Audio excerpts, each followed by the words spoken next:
Okay, you guys need to listen up. Everyone, I know there's a couple of you not paying attention. This is a big deal. Servicing your trailer bearings. You don't want to end up like this. Yeah. This is a bad situation. Before you know it, you're stranded on the side of the road. You have your four-wheeler, your quad, dirt bike, snowmobiles, boat, any of your toys stuck. And it's hard to get them back home. The worst case would be right here, where you have to get it towed home on a flatbed tow truck. Now that's not cheap. So listen up while I teach you how to service your trailer bearings. Very important to do this. Okay, the first step is to support the axle and block the opposite wheel. This is a very big step. If you mess this up, trailer slips off the jack and you're going to do more damage than good here. So take your time, do a good job supporting the axle. Some axles have a special spot just for the jack, other axles don't. Okay, once you get the trailer tire off, inspect it. This tire right here indicates that grease has been leaking through the seal or the hub, or it was over greased. You can see more evidence of this over here on the hub and the axle. Time to remove the grease cap. Find yourself a decent flat tip screwdriver. Be very careful, work your way around the hub to try to pry it off. I lightly tap with a hammer. Don't tap so hard that you dent it. There's just a little lip there. You have to kind of work at that lip.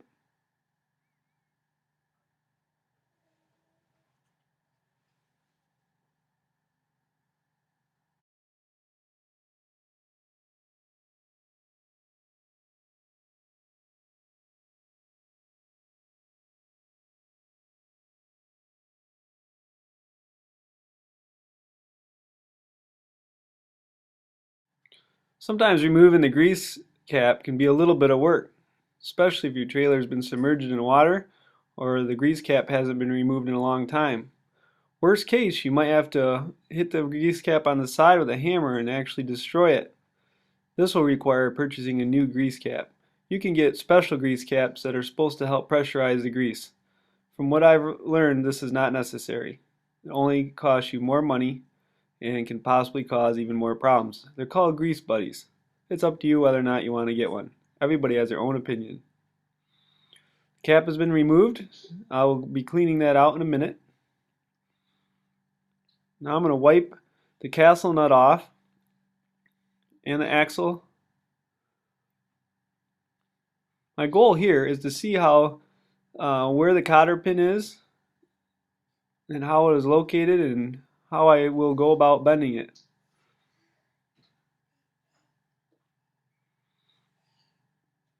I've located the cotter pin. It's a special kind of cotter pin. It's a two spot, it has a slot in it, and you just bend one slot back. There's a flat spot on the axle. So you can see this closer here. There's two slots there. You bend one back, all right, into the flat spot of the axle. Now you can loosen the castle nut.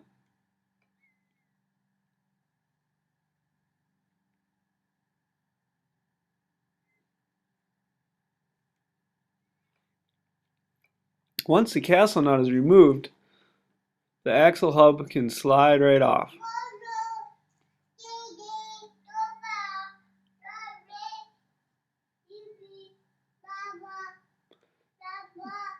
Sometimes the bearings will fall out with the hub.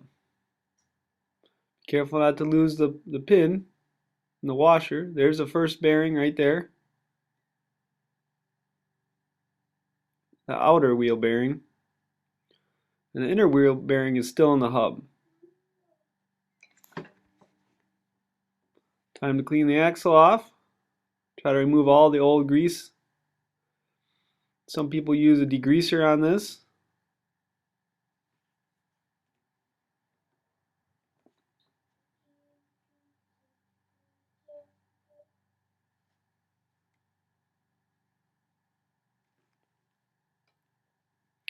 I probably would not polish it with a grinder or anything like that. Just wipe it off with a cloth.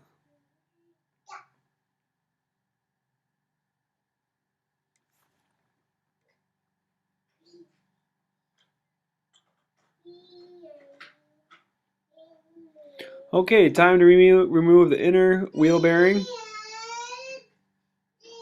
I'm just using a block of wood. A round dowel or broom handle works better than a rectangular piece of wood, but this works as well.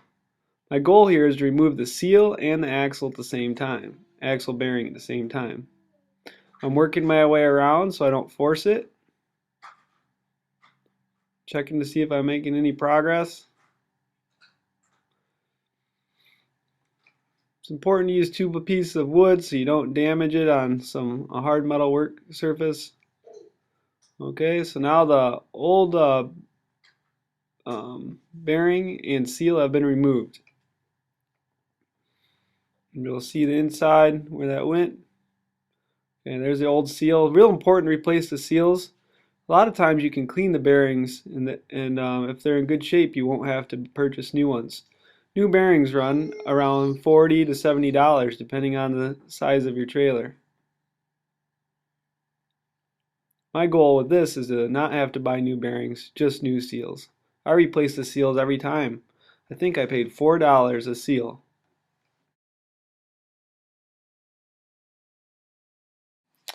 Okay, let's take a look at these parts. They've all been cleaned with a cloth, and some people use degreaser or gasoline. If you use gasoline, you don't really need to leave them in there that long.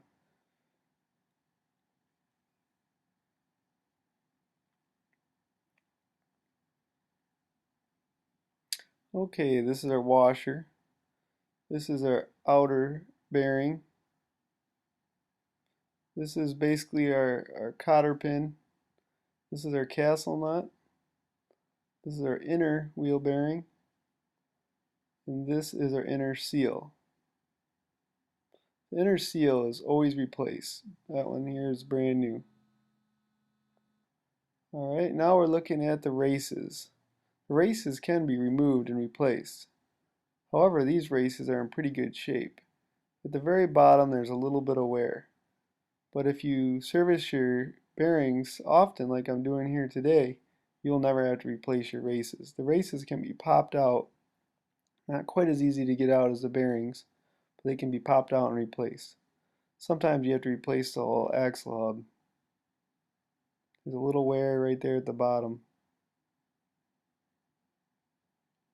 If there's big scratches in them or lots of wear, they will need to be replaced. Alright, so here's some marine grease. I'm going to use a high quality grease. Don't chimp on this. You're going to put some grease in the palm of your hand. You're going to press the bearing into the grease. And you work your way around. Keep adding grease and keep pressing it in. Eventually, any used old grease will start to come out the top part of the bearing. This would be typical as it's very hard to clean the bearing completely. So you keep working this in. It takes about 3-4 minutes to really do a good job. This is called packing the bearings. Now I'm going to grease the inside of the hub and the races. Lots of people have different thoughts and theories about how much grease to put in here. Some people say to pack it all the way full. Some people say if you get it too full, it actually overheats and then will start to leak out anyway. I'm just packing the bearings. I'm going to add some to the hub, but I'm not going to pack it all the way.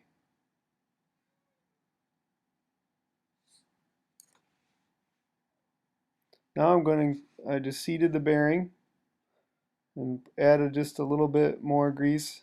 I'm getting ready to put on the inner seal. That was the inner bearing, and this will be the inner seal. I try to position it as flat as possible. Now I'm going to take a hammer and a block of wood and work my way around. And my goal here is to gently insert the seal. This seal is pretty thin and I could easily wreck it if I'm not careful. So I'm just kind of working my way around the block of wood, trying to be gentle with it. It's going to be a tight fit because you don't want the bearing to leak, or the seal to leak.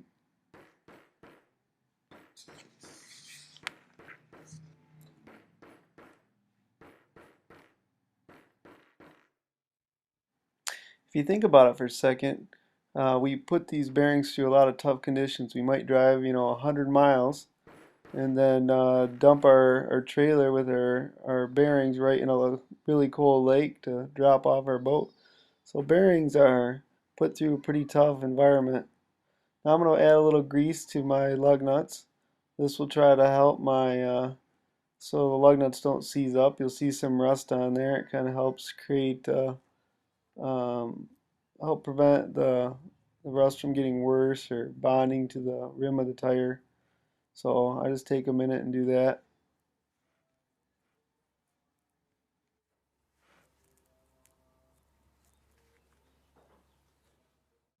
Alright, now plenty of marine grease has been added to the axle spindle. Just trying to make sure there's plenty of grease on there where the seal and the bearings are going to seat. Now I'm sliding the hub on. Should go on without a lot of problem. Installing the pin and the washer and the outer bearing and the castle nut. Inner bearing was already in there, but the outer bearing I just had to slide on. Wearing some gloves so don't have to clean grease off my hands for a couple of days. It's a waterproof grease, so pretty hard to get off your hands. This way I can just pitch the gloves. Okay, now I'm going to take a wrench, and my goal here is to snug this up, but not extremely tight. It should be able to move kind of easily, and then I just back that nut up just a tiny bit. I should be able to grab that axle or the hub, and it shouldn't wobble back and forth, from this picture left to right. It should, be snug, but not so tight that, it doesn't move. Now I'm going to put in the cap. Cap's going to go on here. There's actually a rubber piece that I don't put on, but there's going to be a rubber piece on the end that holds it. These are greasable bearings, so that rubber piece just keeps dirt out of there. You can pull that out to grease it. So I'm just going to grab a block of wood again, try to make this so I don't dent my cap here.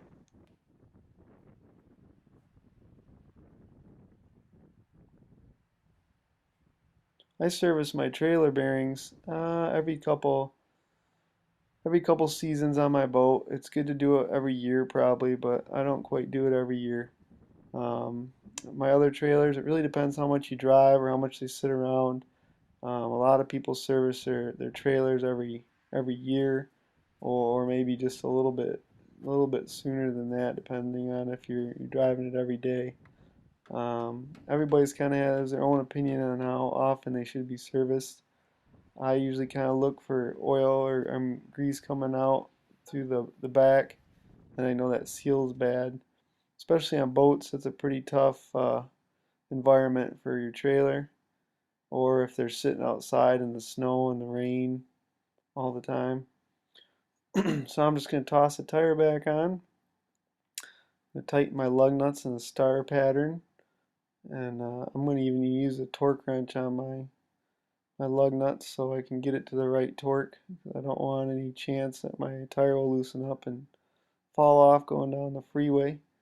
It's not a bad idea to check your lug nuts after they say like 25 miles of driving, but I guess that's up to you.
Okay, this is just a quick reminder to grease your bearings to the grease zerk at the end of the axle during use. So right there on the left side, there's a grease zerk at the very end of the axle spindle, and I'm gonna just grease that occasionally. And that's it. Here we are, just a little video of me enjoying the sunny day with my kiddo and the tractor. She's out for a tractor ride, and she's gonna wave goodbye to end this video.